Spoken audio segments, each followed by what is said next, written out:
qizi endi qo'ng'iroqlarga javob bermay qo'ydi.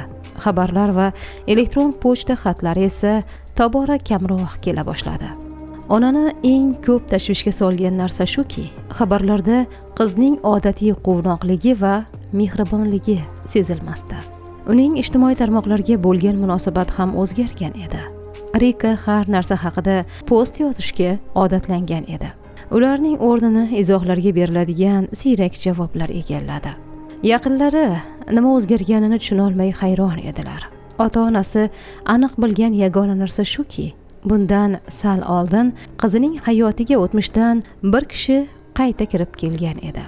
Ular ehtimol Rika jonli muloqotga shunchalik berilib ketgandirki, boshqa narsaga vaqti qolmayotgandir deb umid qilishardi. Ota-onaning sabr kosasi qiz ijaraga olgan uyning boshqaruvchisi ular bilan bog'langandagina to'ldi.